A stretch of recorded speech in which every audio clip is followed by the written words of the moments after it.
You don't need enemies when your own mouth is working against you. Right now, someone is using your own words to destroy you.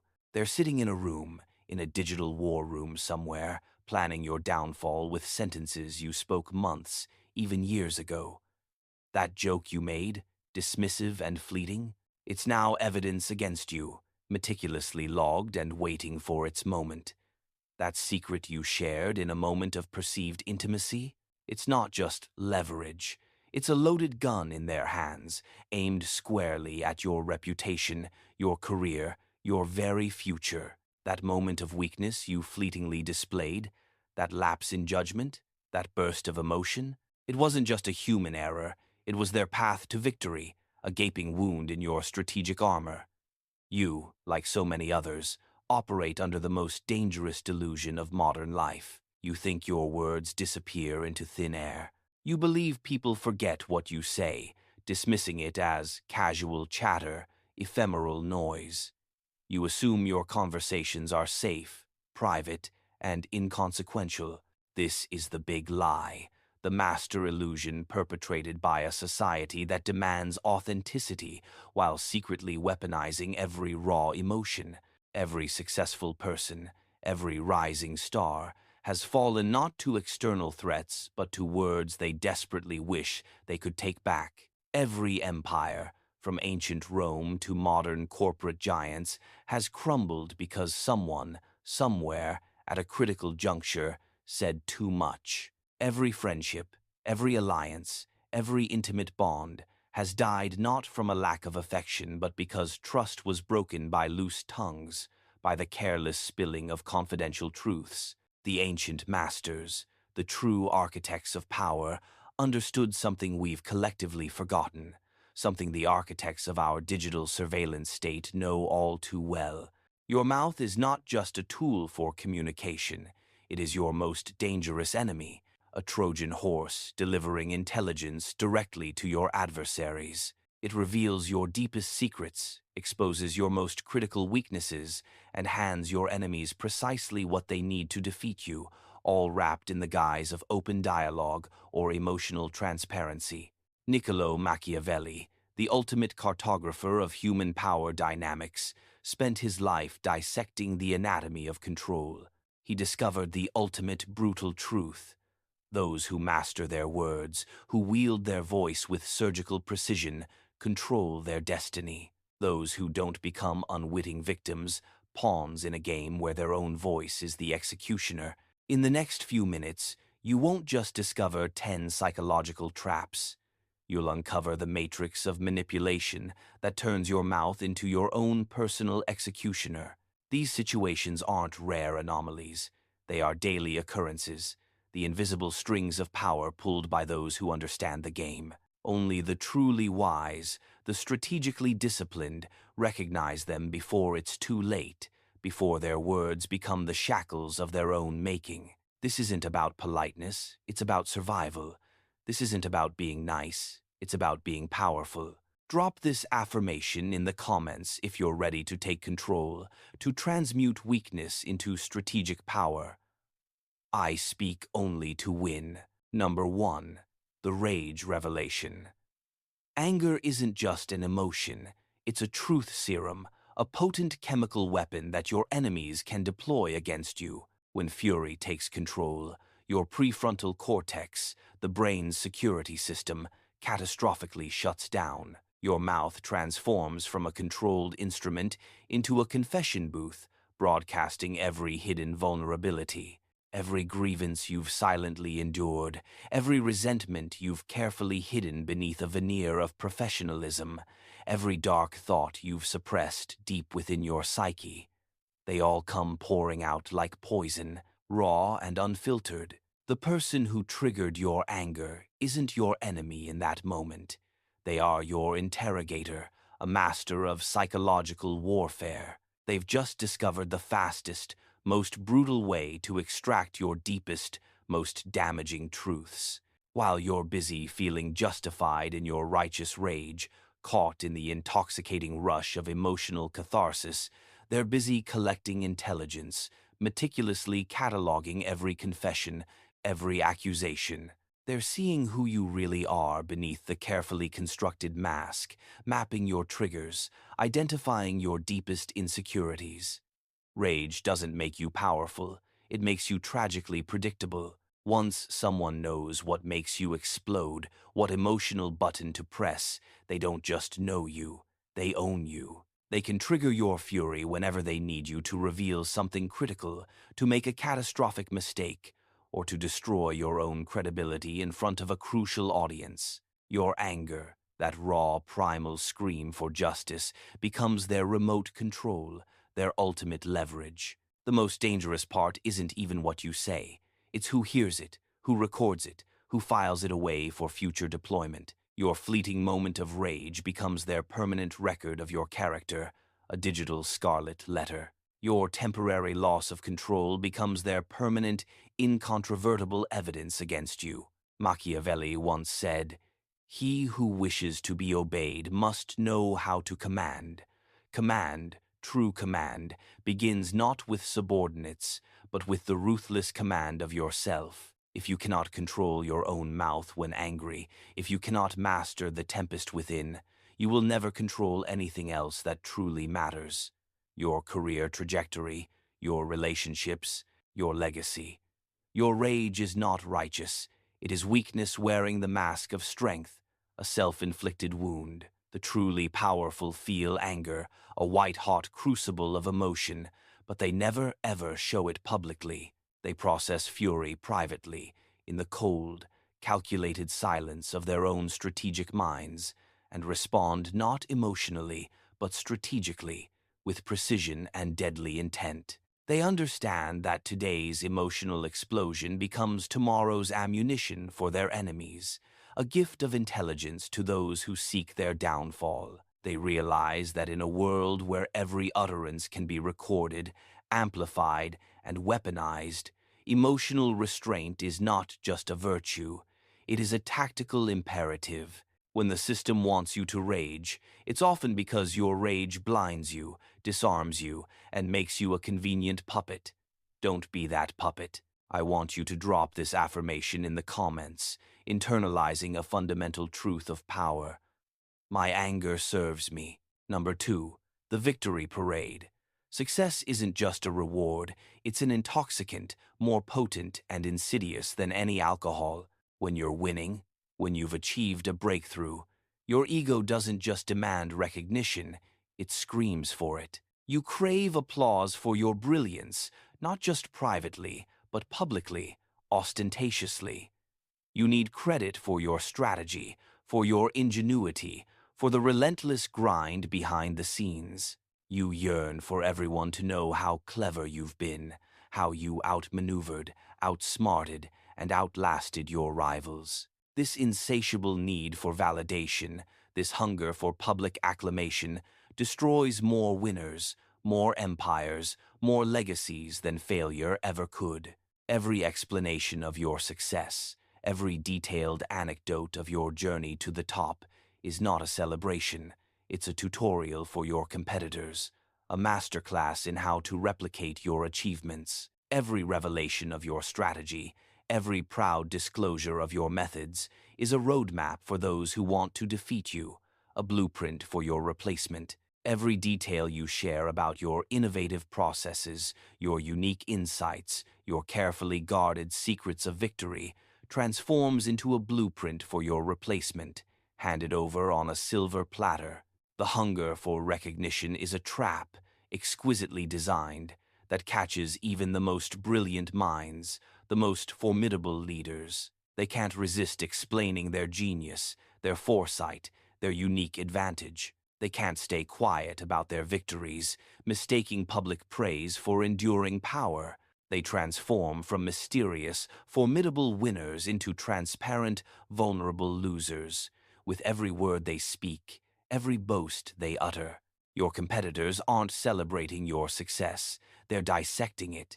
They're not impressed by your achievements, they're reverse engineering them. They're not your audience, cheering from the sidelines. They are your future opposition, armed with your own intelligence, provided freely and carelessly. This isn't just about corporate espionage, it's a global phenomenon. Nations that boast too loudly about their technological breakthroughs find their secrets targeted. Companies that parade their innovative processes find their intellectual property stolen. Leaders who reveal too much of their strategic thinking find themselves outmaneuvered. Machiavelli once said, "A wise ruler ought never to keep faith when by doing so it would be against his interests." Sharing your success story in a world that valorizes transparency and authenticity feels like keeping faith with those who supported you, who believed in you, but it is fundamentally against your strategic interests to educate your enemies, to arm your future adversaries with the very tools you use to defeat them. Your loyalty should be to your future victories, to the enduring strength of your position, not to the fleeting curiosity or applause of your past supporters. True masters, the hidden titans of industry and influence, celebrate internally, in the quiet, private chambers of their strategic minds. They speak externally only when silence would create more problems than revelation, when a calculated disclosure serves a larger, more strategic purpose. They understand that mystery maintains power, while explanation, however well-intentioned, ultimately destroys it. The moment you illuminate your secrets, you invite others to exploit them. Do not mistake an audience for allies. Do not mistake applause for protection. Now I want you to drop this affirmation in the comments, embodying the essence of quiet power. Victory speaks silently. Number 3. The liquid confession. Alcohol isn't just a social lubricant, it's a truth serum, a psychological sledgehammer that removes the carefully constructed barriers, keeping dangerous thoughts, secrets, and intentions hidden. Every drink weakens your mental security system. Every glass lowers your defenses, eroding years of disciplined self-control. Every bottle turns you into an intelligence asset for anyone smart enough, patient enough, and sober enough to listen. The most valuable secrets, the ones that decide fortunes and shift geopolitical alignments, are extracted not through torture, but through wine, through whiskey, through the manufactured conviviality of a seemingly innocent social gathering. People confess their affairs, revealing the delicate fault lines in their personal lives. They betray their strategies, laying bare the carefully guarded blueprints of their ambitions. They admit their deepest fears, exposing the core of their vulnerability. They expose their plans, their resentments, their grudges, all when inhibitions dissolve in the warm glow of intoxication. What might take years to learn through meticulous observation, through careful analysis and painstaking intelligence gathering, can be discovered in one drunken evening, a single lapse in judgment under the influence. Professional manipulators, the true masters of covert influence, are often masters of liquid interrogation. They don't need a dark room and a spotlight. They create comfortable, relaxed environments, fostering a false sense of security. They provide endless drinks, subtly encouraging their targets to become more and more talkative, more and more emotionally exposed. They ask seemingly innocent questions, weaving a tapestry of casual conversation, while meticulously remembering every single detail. They recall everything, every slip of the tongue, every whispered admission, while you, the target, forget everything, dismissing it as harmless banter. Your drunk confessions become sober consequences. That admission about your relationship problems, perhaps an affair or deep dissatisfaction, doesn't just disappear. It becomes potent evidence in divorce proceedings, a weapon for a jilted partner. That revelation about business struggles, about a failing product or a desperate need for funding, transforms into invaluable intelligence for competitors, who now know exactly where to strike. That moment of raw honesty, born of intoxication, becomes a lifetime of regret, a permanent stain on your record. Machiavelli once said, "Therefore a prince, so long as he keeps his subjects united and loyal, ought not to mind the reproach of cruelty. Extend that cruelty to your own impulses when alcohol flows. Be merciless with your own need for connection, for catharsis. for shared secrets. Your temporary desire to connect and confess will create permanent, irreparable damage to your position, your reputation, your very future.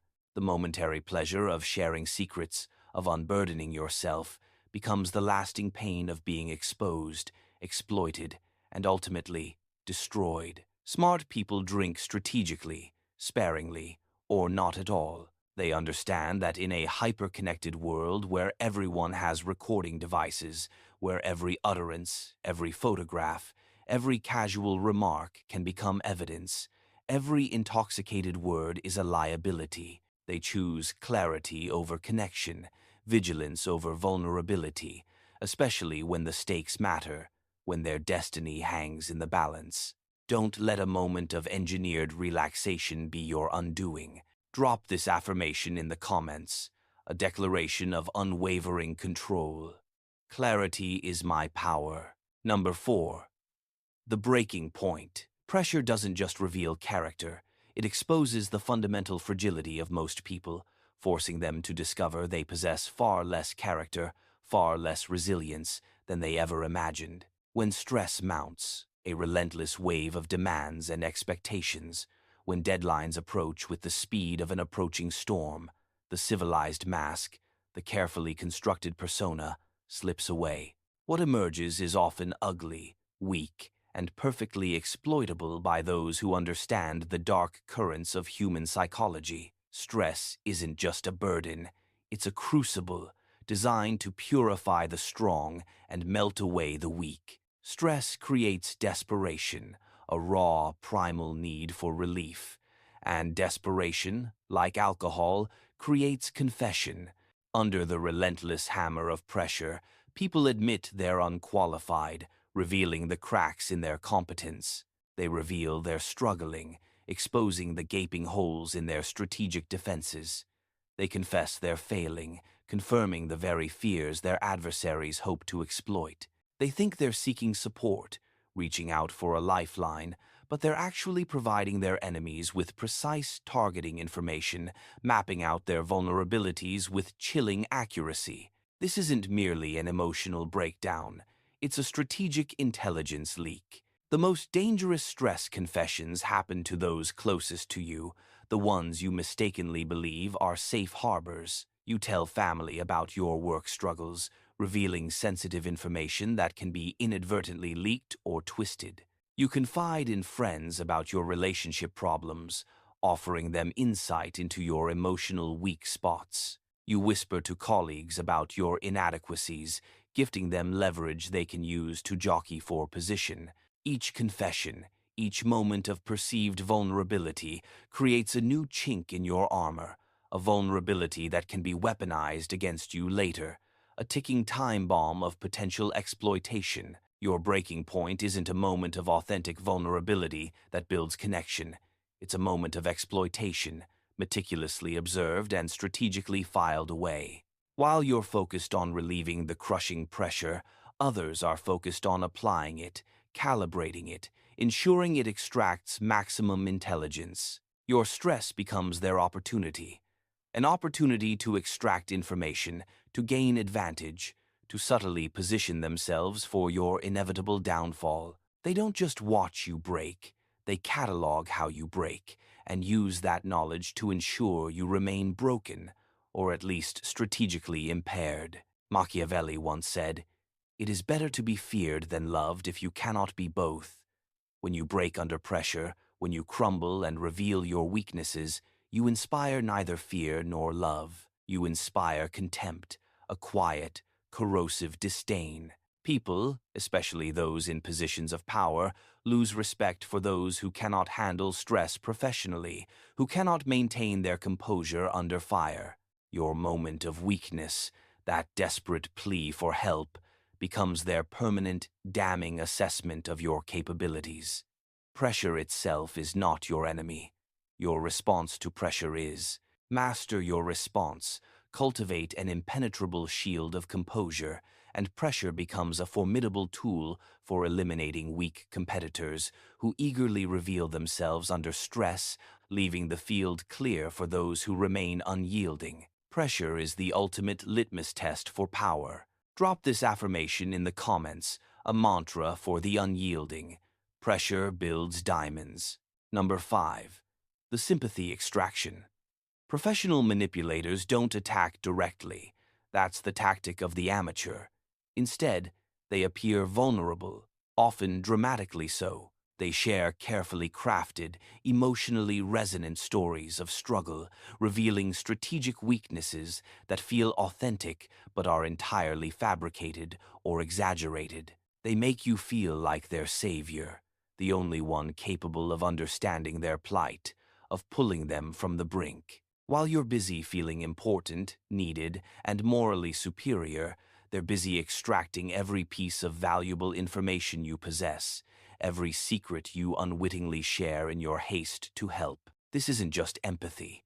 It's emotional blackmail, a sophisticated form of psychological warfare. The sympathy trap works because it masterfully reverses the natural power dynamic. Instead of feeling threatened, instead of guarding your secrets, you feel protective, compassionate, and inherently drawn to their manufactured pain.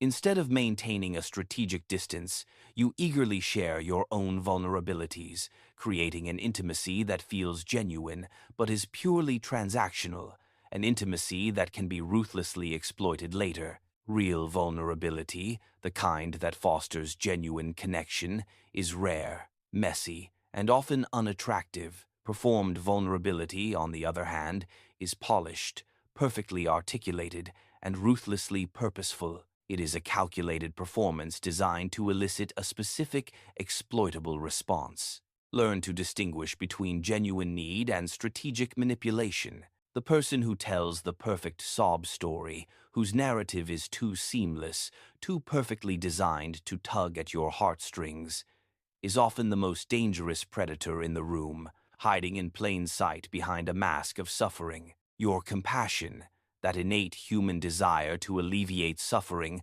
becomes their competitive advantage, a weapon to be wielded against you. Every secret you share in your misguided attempt to help them becomes intelligence they use against you. Every weakness you reveal in solidarity, believing you're building a bond, becomes ammunition for future attacks, for the very moment they decide you are no longer useful. Machiavelli once said, "Men are so simple of mind and so much dominated by their immediate needs that a deceitful person will always find plenty who are ready to be deceived." Your immediate need to help, to connect, to be seen as a good person, makes you tragically vulnerable to deception. While you're focused on being a virtuous individual, on upholding your moral code, they're focused on being a successful manipulator, an efficient extractor of information. Your kindness, that most noble of human traits, becomes their weapon, a soft point in your strategic armor. True strength helps without revealing vulnerabilities. It supports without sharing secrets. It shows compassion without showing weakness. It performs acts of strategic altruism, not naive emotional outpouring. Master this delicate Machiavellian balance, or forever remain prey to those who have already mastered you, those who have refined the art of emotional exploitation. Now I want you to drop this affirmation in the comments, a declaration of disciplined empathy. I help without revealing. Number 6. The information exchange. Social groups, whether corporate teams, friend circles, or geopolitical alliances, operate on an unseen currency: information.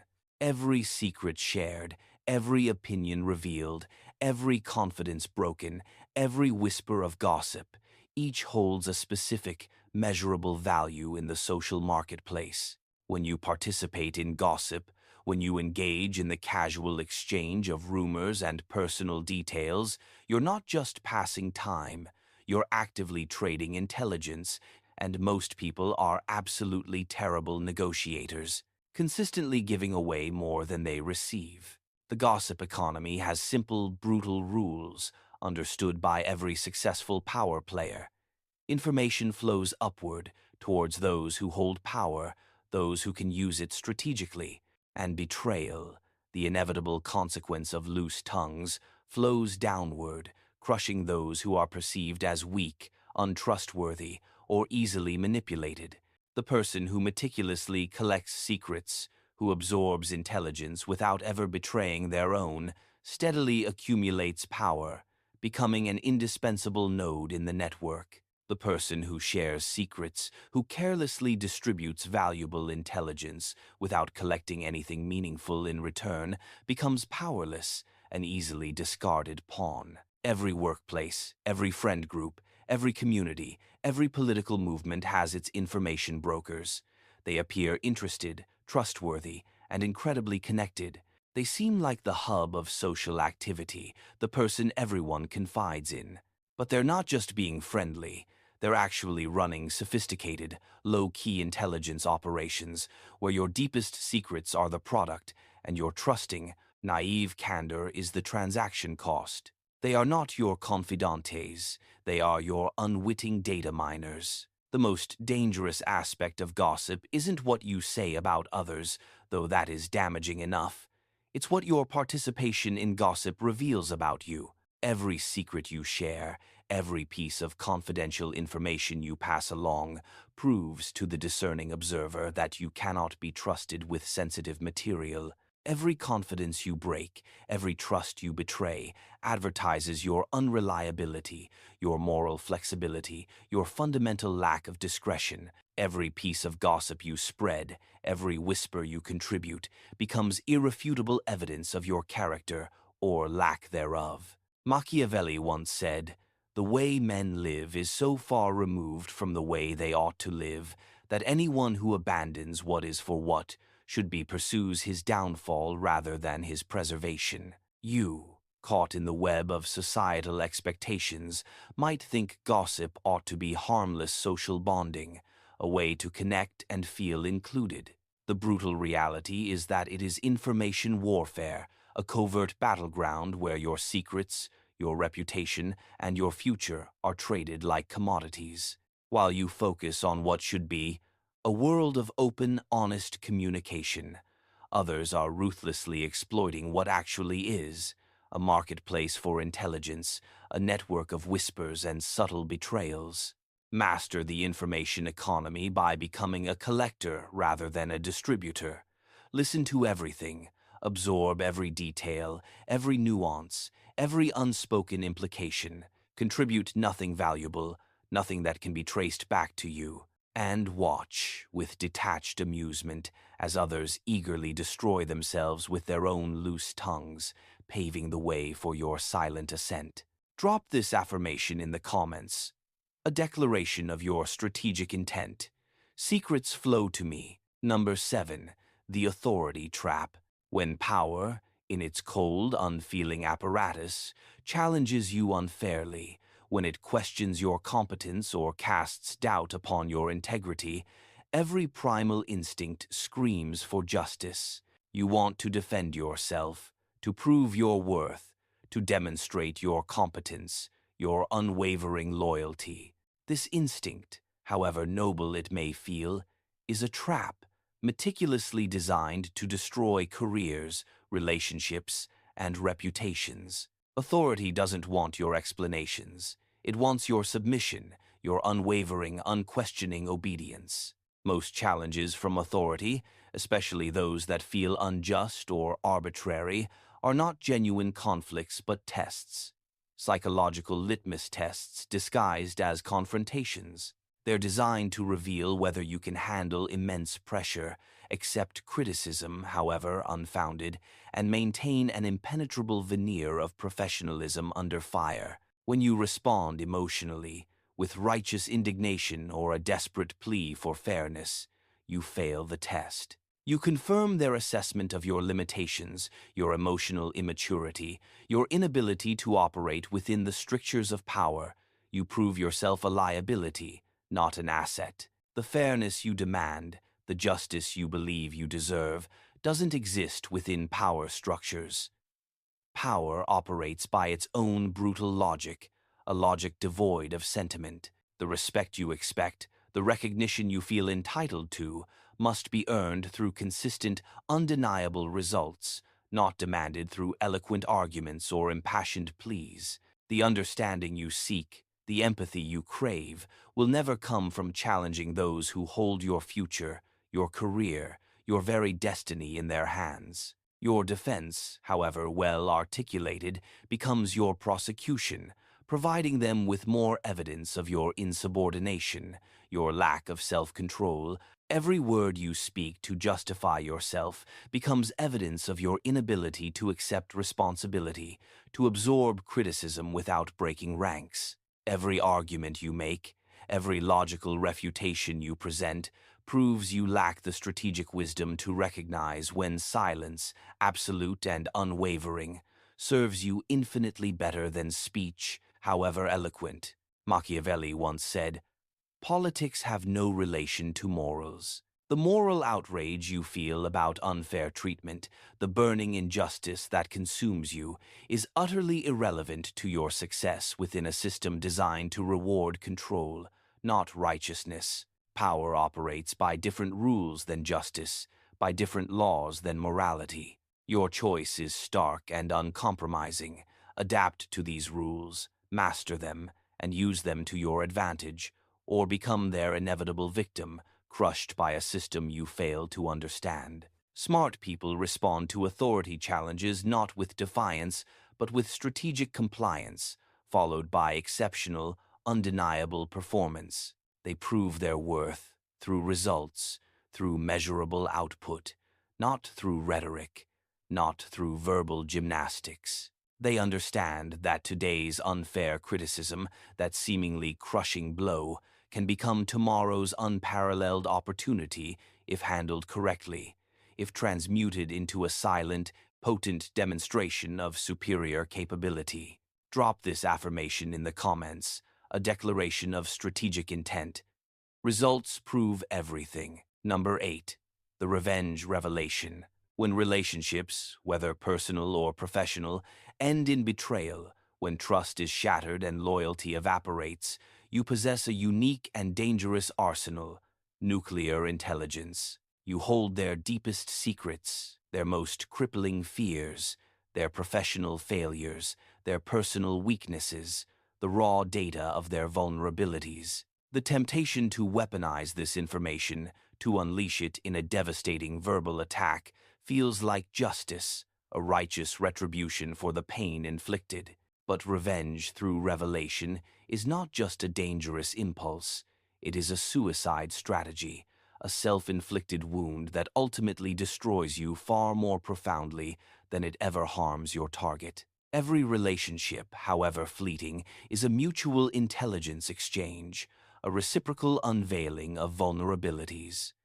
You know their Achilles' heel, and crucially, they know yours. When you start revealing their secrets, when you broadcast their betrayals and weaknesses to the world, you're not just attacking them, you're advertising yourself. You are broadcasting to every future partner, every potential employer, every prospective ally that you are someone who weaponizes private information, someone who will betray confidences when hurt. You are revealing a fundamental flaw in your character that will make you unhireable, unpartnerable, untrustworthy. Future partners, whether in business or romance, are always watching how you handle relationship endings. They are meticulously evaluating whether you can be trusted with sensitive information, with their own secrets. Your act of revenge, however satisfying in the moment, becomes their starkest warning about your character, a red flag that screams unreliable. The most devastating aspect of revenge revelation isn't the immediate, fleeting damage to your target. It's the long-term, irreversible destruction of your own reputation, your own social capital. Everyone learns that you are willing to betray confidences, to leverage intimacy, to wield private information as a weapon when you feel wronged. Your credibility, your most valuable asset in the game of power, becomes worthless, a tarnished currency no one will accept. Machiavelli once said, "Severities should be dealt out all at once, so that their suddenness may give less offense. Benefits ought to be handed out drop by drop, so that they may be relished the more." If you absolutely must seek revenge, if the need for retribution consumes you, do it through actions, through strategic maneuvers that cannot be traced back to revealed confidences, to betrayed intimacy. Protect your reputation for discretion, for impenetrable silence, while finding other, more subtle and deniable ways to settle scores. Your silence, your unwavering discipline in the face of provocation, preserves your power, your strategic options for future, more consequential battles. Professional power players handle betrayal not with emotional outbursts or public shaming, but with strategic silence. They preserve secrets not for immediate satisfaction, but as future leverage, as long-term assets. Understanding that maintained secrets are infinitely more powerful, more potent, and more valuable than revealed ones. Now, I want you to drop this affirmation in the comments, a declaration of silent power. Silence is my revenge. Number 9. The competence theater. When you feel inadequate, when uncertainty gnaws at the edges of your self-perception, your mouth often tries to compensate. It launches into a desperate performance of confidence, an exaggerated display of expertise, an insistent declaration of importance. This overcompensation, this theatrical masquerade, is psychological theater that fools no one but yourself, and in doing so, exposes everything. Your frantic need to prove yourself, to verbally assert your worth, becomes, ironically, the clearest proof of your underlying inadequacy. Insecurity doesn't just create anxiety, it creates verbal desperation, a relentless chatter designed to fill the void of self-doubt. You name-drop incessantly to seem connected, to borrow credibility from others. You over-explain complex concepts to seem knowledgeable, drowning your audience in unnecessary details. You interrupt others, loudly and repeatedly, to seem important, to assert your dominance in the conversation. Each of these behaviors, far from achieving your intended effect, screams the exact opposite of what you desire. Your performance, far from inspiring awe, becomes everyone else's entertainment, a transparent display of insecurity. True competence doesn't require advertisement, it manifests in results.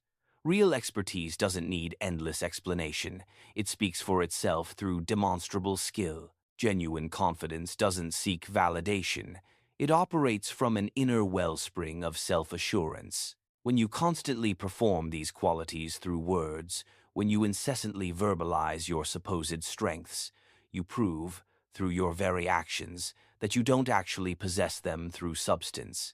It's the ultimate tell, the giveaway that betrays your true state. The most dangerous part of competence theater isn't just the loss of respect. It's the predictability it creates. People learn exactly which buttons to push, which insecurities to trigger, to provoke your need to prove yourself. They discover how to manipulate you into revealing information you shouldn't, into making poor decisions fueled by insecurity, or into acting against your own best interests, all because you're desperate to maintain a facade of expertise. Machiavelli once said, "Never was anything great achieved without danger." The danger of appearing incompetent, of being exposed as a fraud, feels overwhelming when you are consumed by insecurity. But the greater, more insidious danger is proving your incompetence through desperate, transparent overcompensation. Your fear of seeming weak, your frantic attempts to project strength, makes you, in fact, truly weak and easily exploited. Master performers, the true architects of enduring success, let their work, their tangible achievements, create their reputation. They don't try to forge it through constant, tiresome self-promotion, through a barrage of empty words. They are comfortable with others not immediately recognizing their value, because they are confident in their ability to demonstrate it, to prove it, when and where it truly matters, with actions that speak louder than any boast. Number 10. The promise prison. When facing immense pressure, when confronted with overwhelming demands or expectations you cannot currently meet, your mouth, in a desperate act of self-preservation, starts writing checks your reality can't possibly cash.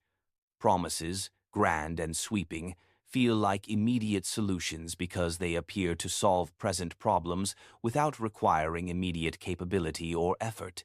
But every promise, every commitment made in haste creates a debt that compounds with interest, an unseen bond that will eventually come due. Promise-making, especially when done excessively, is the language of the desperate, the hallmark of those who lack present solutions to current problems. Instead of dealing with the brutal reality of their limitations, they create fantasy futures, elaborate castles in the air that never materialize. Instead of building actual value, they construct false expectations, a fragile edifice that is destined to crumble. The psychology of promises is seductive, both for the giver and the receiver, because they cost nothing up front. You can promise to change, to improve, to deliver, to perform, all without any immediate investment of time, energy, or resources.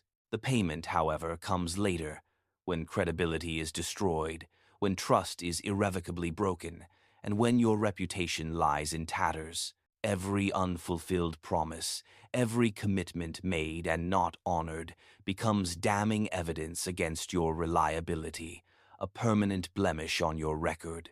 Every broken commitment, every pledge that goes unmet, proves your word is worthless, a currency no one should accept. Every failed guarantee demonstrates unequivocally that you prioritize temporary relief, fleeting comfort, over the permanent, enduring strength of your reputation.